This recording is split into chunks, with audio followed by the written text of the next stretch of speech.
Echoes in the Waves, Chapter 2. The Stars Reflect.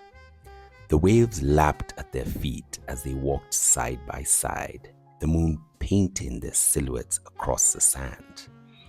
Keenan's presence was magnetic, his movements deliberate, and the warmth of his body radiating towards her even with the space between them.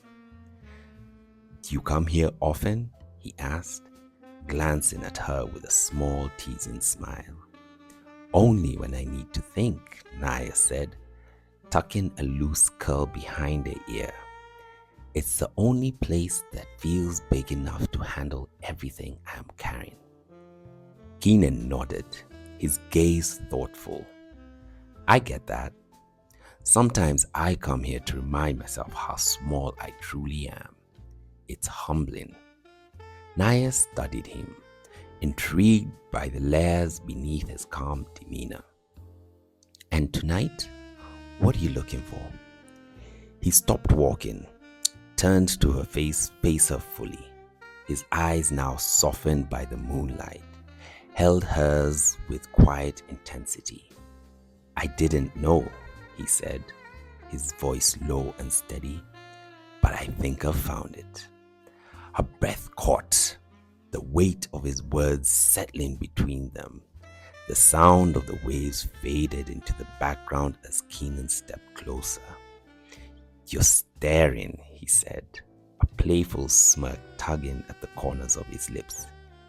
"Maybe I'm trying to figure you out," Nyah replied, her tone light but her pulse was racing. "And what do you see?" he asked, his hands brushing against hers, the brief contact sending sparks up her arm. "Someone who's not afraid to ask for what he wants," she said, her voice soft but sure.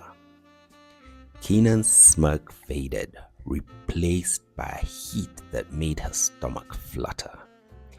"You're not wrong," he murmured. His fingers grazed hers again, lingering this time. "Tell me what you want then," Nyah challenged him, her voice trembling slightly. He stepped closer, the space between them shrinking until she could feel the heat of his body, the faint scent of the sea salt and musk wrapping around her. "You," he said simply, his gaze dropping to her lips. Her breath hitched, her heart pounded as he leaned in. "Shall I?" he whispered, his voice barely audible above the tide. "Yes," she breathed, her voice trembling with anticipation. When his lips met hers, the first kiss was soft at first, exploratory, his hands cupping her cheeks as if they might break. But as Nyah leaned into him, her fingers curling into his shirt, the kiss deepened and grew hungrier. Keenan's arms wrapped around her waist, pulling her closer until there was no space between them.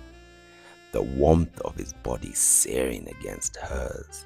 The world fell away, leaving only the sound of their breath and the relentless pull of the ocean.